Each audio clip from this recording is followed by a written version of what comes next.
Salut à toutes et à tous et bienvenue sur CloneWeb. Chose promise, chose due, nous voilà de retour pour un nouveau format où il n'est plus question de critique de film mais d'analyse plus poussée, on l'espère, autour d'un long métrage ou d'un thème en particulier. Et pour commencer cette nouvelle série de vidéos, on va aujourd'hui s'intéresser à une question qui me taraude depuis un moment. Le cinéma peut-il être interactif? Désolé, c'est mieux comme ça. Au premier abord, la question peut paraître absurde tant oui, les films interactifs sont plus que jamais à la mode, avec l'explosion des technologies et de la vidéo sur internet. Entre la réalité virtuelle, la réalité augmentée et tout un tas de nouvelles écritures comme on les appelle dans le milieu, la moindre vidéo à 360 degrés présente une interaction qui suffirait a priori comme réponse à la question qui nous intéresse aujourd'hui. Seulement voilà, les expériences permettant de modifier un tant soit peu le point de vue d'une histoire qui se déroule d'elle-même, ce n'est pas tellement ce qu'on peut appeler de l'interaction, ou alors il faudrait considérer ce terme pour le moindre film projeté à la géode sur un écran tellement grand qu'il faut regarder autour de soi pour tout voir. Non, quand je parle d'interaction, j'entends bien sûr une nouvelle forme de narration qui donne le pouvoir au spectateur de dépasser son statut et d'avoir un impact sur l'histoire au point d'en changer le déroulement, quitte à avoir une fin différente de celle prévue à la base.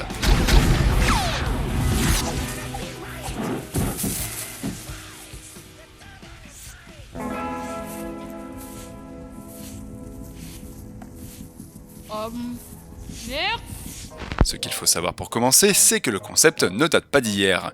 Il est difficile de déterminer avec exactitude la première œuvre à proposer un tel dispositif, néanmoins on pourrait déjà débuter avec le réalisateur fou William Castle, qui s'est fait connaître du public américain entre les années 40 et 60 grâce à ses célèbres gimmicks. I am William Castle, the director of the motion picture you're about to see.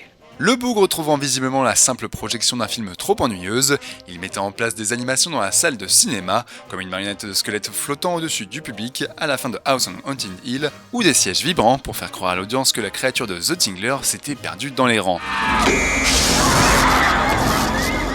Mais au-delà de ces plaisanteries de foire, ce cinéaste malicieux proposait en 1961 un élément étonnant à son public, puisqu'à la fin de Mr. Sardonicus, un vote était proposé à la salle pour savoir s'il fallait soigner le serial killer du film ou le tuer, une deuxième pellicule étant prête dans un second projecteur au cas où. Today, for the first time, the awful power to punish will be yours. Manque de bol pour le personnage et pour nous, il semblerait que le public ait systématiquement choisi la manière forte et que personne n'ait pu voir la fin heureuse, qui aurait fini par disparaître de la circulation, même si la rumeur veut que William Castle ne l'ait en réalité jamais tourné. Toujours est-il que dès lors, ce cinéaste farfelu mettait déjà il y a un demi-siècle le public face à ce qui allait faire le sel du cinéma interactif. Choice. The problem is choice. Une idée loin d'être originale à l'époque, car en remontant plusieurs siècles en arrière, on trouvait déjà un procédé similaire au temps de la Rome antique. C'est le public là encore qui décidait du sort des gladiateurs dans l'arène à la fin de leur combat, une façon pour l'empereur de satisfaire la populace en lui offrant la décision finale, un procédé qui a sans doute servi d'inspiration à William Castle.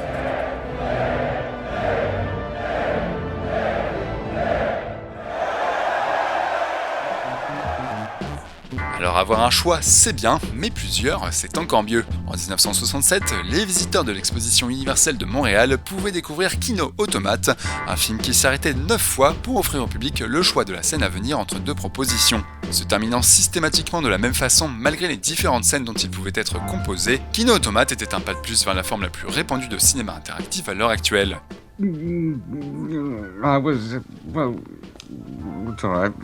Thank you. Car si on parle de tout ça, c'est bien que le médium est en train d'exploser. Récemment à Paris, on pouvait trouver une sélection qui lui était entièrement dédiée dans le festival I Love Transmedia, et il n'y a même pas besoin de se rendre dans un tel événement pour s'y adonner, puisque France Télévisions a produit un court-métrage intitulé Tantale que l'on peut trouver gratuitement sur un site dédié. La France a besoin de ces jeux, Isabelle. Attends-toi à encaisser un déluge de haine.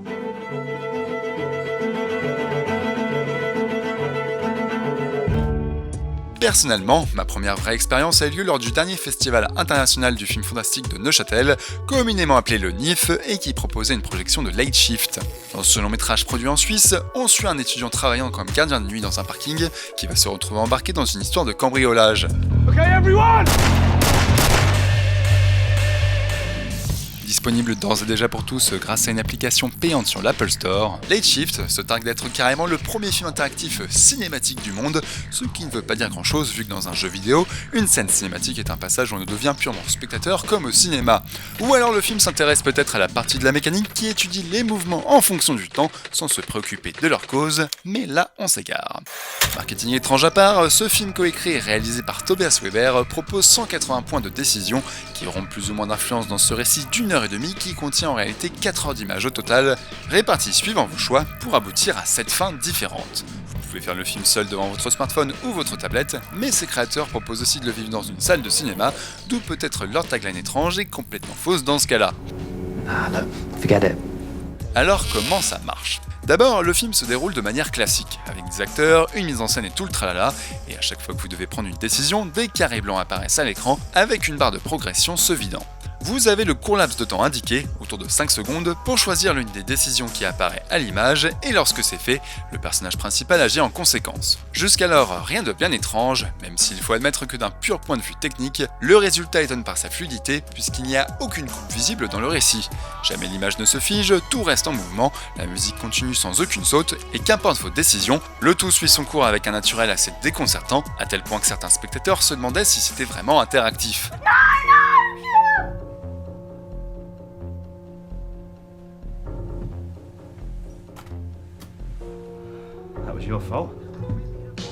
Car oui, on a pu voir le film dans une salle pleine avec une centaine de spectateurs. Côté technique, nous étions invités à télécharger une application sur nos smartphones et à se connecter à un réseau Wi-Fi dédié avant la séance.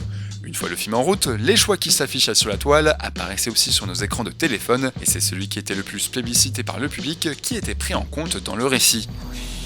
Get in the car, Sunshine.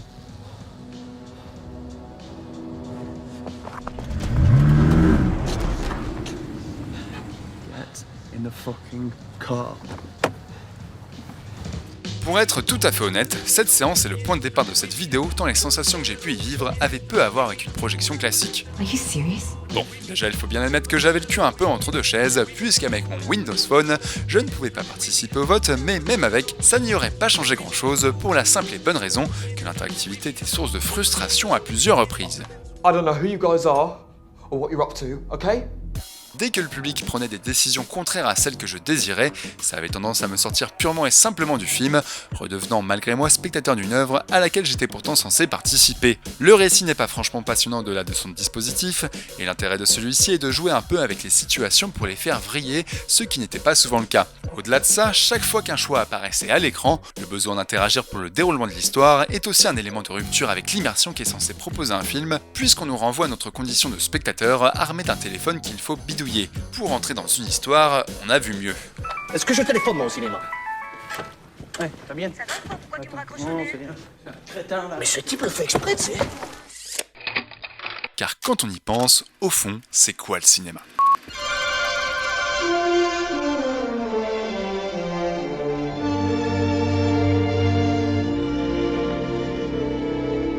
La vérité 24 fois par seconde, une illusion du mouvement ou un procédé photochimique, oui bon ok, on les a toutes déjà entendues celles-là. À mon sens, quand on entre dans une salle de cinéma, on passe un pacte avec les créateurs du film que l'on s'apprête à voir. Ce pacte, c'est de nous laisser porter autant que possible par l'histoire qu'il présente et le point de vue avec lequel il raconte cette dernière. Quand je parle de point de vue, c'est celui de l'auteur derrière la caméra et ça englobe aussi bien des questions de cadre et de découpage, mais aussi des choix narratifs, chronologiques ou thématiques. Que l'on aime ou pas ce que l'on voit, on essaie de nous immerger dans un univers, de nous mettre en empathie ou non avec des personnages et de dérouler un récit qui ira inexorablement vers sa fin prévue, qu'elle nous plaise ou non.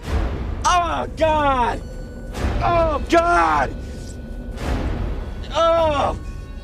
En clair, on accepte d'être spectateur, soit une personne qui se contente d'observer et de ne pas participer à l'action, comme le dit si bien Larousse. De ce fait, amener de l'interaction au cinéma, c'est presque aller contre son principe même, et je n'y passe en étant réfractaire à une quelconque évolution du médium, sachant que je suis le premier à apprécier les outils qui permettent d'améliorer l'immersion comme la 3D, quand c'est bien utilisé évidemment. Là où je veux en venir, quand il est question de films interactifs comme Tantal ou Late Shift, c'est que je n'ai pas l'impression d'être devant une œuvre cinématographique, mais plus devant un autre médium qui n'a eu de cesse de se rapprocher du cinéma tout en gardant sa spécificité, le jeu vidéo.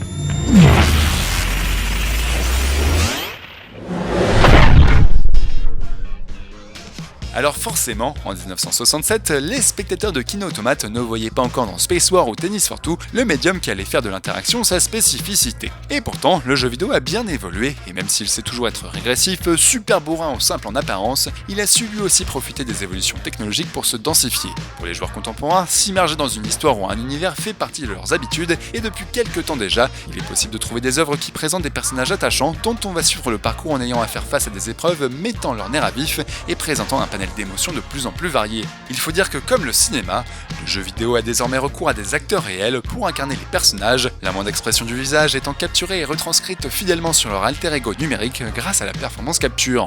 I'll gut you! I'll open you up! I'll rip out your guts! Alors vous allez me dire, le jeu vidéo et le cinéma qui se ressemblent, ok, mais c'est quoi le rapport ?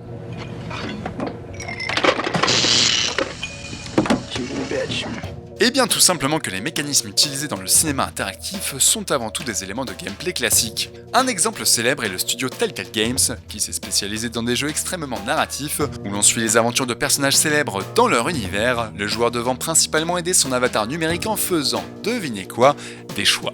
Pour les néophytes, ces jeux sont perturbants en premier abord puisqu'on y est souvent spectateur devant de nombreux dialogues et pas mal de scènes cinématiques. Il n'est plus tellement question d'exploser les scores en fracassant tout ce qui bouge, car la narration y est toujours au premier plan, mais les interactions peuvent y être très poussées, avec des conséquences souvent importantes pour la suite. Par exemple, vous vous souvenez du droit de vie ou de mort sur le tueur de Mr. Sardonicus. Le jeu tiré de la BD The Walking Dead vous offre à plusieurs reprises le même pouvoir sur plusieurs de ces personnages importants, que vous avez appris à connaître au fil de l'aventure et dont il faut parfois se séparer non sans peine.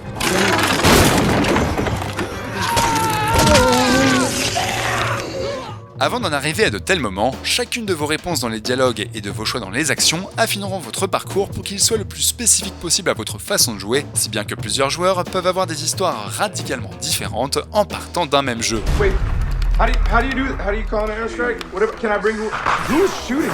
Un modèle qui a fait ses preuves, à tel point que d'autres univers célèbres comme Game of Thrones, Retour vers le futur ou encore Batman ont eu le même traitement au sein du développeur américain. Un studio français a lui aussi sauté le pas avec Life is Strange, qui ressemble à un hybride étrange par son esthétique de film indépendant américain et ses mécaniques de jeu assez surprenantes, qui comportent notamment la capacité de remonter le temps pour revenir sur ses décisions. Oh, no! I discovered I could reverse time. Max, start from the beginning. Et ce serait criminel d'omettre les jeux développés par Quantic Dream, que ce soit Heavy Rain ou Beyond Two Souls, sur lesquels sont crédités Ellen Page et William Dafoe au casting, comme pour un film classique. Globalement, la construction de ces différents jeux ressemble de très près à celle d'une œuvre comme Late Shift, avec une grande place accordée à des dialogues interactifs dont on détermine la suite, quelques phases plus calmes où l'on regarde juste ce qui se passe sans pouvoir agir sur quoi que ce soit, et bien évidemment une multitude de choix à prendre dans des actions diverses, allant de la prochaine tenue à porter pour le personnage à qui va y passer en premier. Si on met en parallèle ces deux structures, il ne reste alors que la méthode de production, avec un moteur graphique d'un côté qui permet forcément plus d'interaction puisqu'il est a priori programmable dans tous les sens, face à des bouts de film qui se suivent et se remplacent dans un enchaînement déjà programmé. What did I say?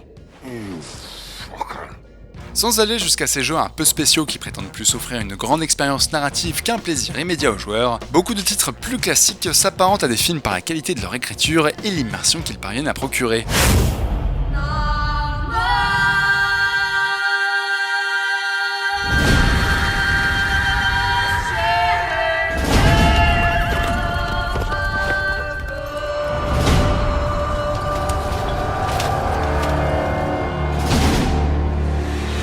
Personnellement, un titre comme The Witcher 3 m'a complètement scié par la corrélation constante entre toutes les activités qu'il propose et qui s'inscrivent dans l'histoire du héros Geralt de Rive. L'attachement qu'il a réussi à créer chez moi pour ses personnages était énorme et se traduisait par une véritable implication émotionnelle dans chacun des choix, que ce soit en rapport avec la quête principale où il faut latter du monstre, ou bien les intrigues politiques, amicales et romantiques de l'œuvre. Triss Merigold, mon cœur de Geralt sera à toi pour toujours.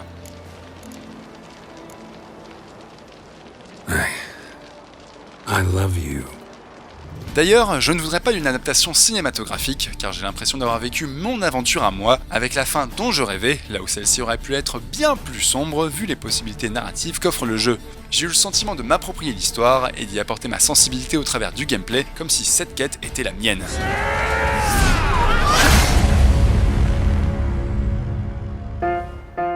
Et dans le fond, n'est-ce pas la sensation après laquelle courent les films interactifs modernes? Donner au public la sensation que l'histoire racontée leur est spécifique. Yes, sir. Le 7e art n'a jamais eu besoin de ça pour nous toucher droit au cœur, et c'est en cela que cette idée d'interaction me paraît hors sujet dans le cadre de l'expérience cinéma. J'aime qu'on me raconte une histoire telle qu'elle, tout comme j'aime m'immiscer dans la narration, mais ce sont deux choses différentes, la seconde étant presque contraire au concept même d'art. Fine. How? Selon Alan Moore, l'auteur de romans graphiques ultra célébrés comme Watchmen, V pour Vendetta ou From Hell, if the audience knew what they needed, then they wouldn't be the audience, they would be the artists. It is the job of artists to give the audience what they need. Ce que le grand barbu entend par là, c'est qu'une œuvre d'art est une proposition singulière qui semble nécessaire aux yeux de son créateur pour mener les spectateurs vers des émotions ou des idées parfois inattendues de leur part. À l'heure où le cinéma est régi plus que jamais par la nostalgie et le fanservice, le public a déjà la main mise sur l'industrie du divertissement qui peine à sentir des sentiers battus, et y ajouter de l'interactivité, c'est presque perpétuer cette idée que le spectateur se divertit tout seul dans son coin. What's wrong? He broke contact. Contact? I didn't touch you yet. But I thought you wanted to make love. Is that what you call this? Alors attention, je ne dis pas que le jeu vidéo est un art autosuffisant, sachant que les grands jeux sont aussi ceux qui piègent leur public, en le mettant face à des décisions complexes ou carrément face à leur situation de joueur. Les fans des titres d'Hideo Kojima en savent quelque chose, le créateur de Metal Gear Solid n'ayant eu de cesse de prendre les mécaniques à revers pour surprendre intelligemment ses fans. Press the circle button repeatedly to regain your strength. When you've had enough, press the select button to submit. When your life reaches zero, the game is over. There are no continues, my friend. C'est juste qu'aujourd'hui, la frontière est déjà floue, et elle le sera encore plus lorsque les jeux vidéo auront des graphismes photoréalistes, donnant l'impression d'être face à un acteur réel, raison pour laquelle cette distinction entre les deux me paraît capitale, d'autant que certains titres utilisent déjà de la vidéo réelle pour structurer leur gameplay, comme le déroutant Her Story, où vous devez regarder des morceaux d'interrogatoire filmés avec une vraie actrice pour trouver des indices et résoudre une enquête.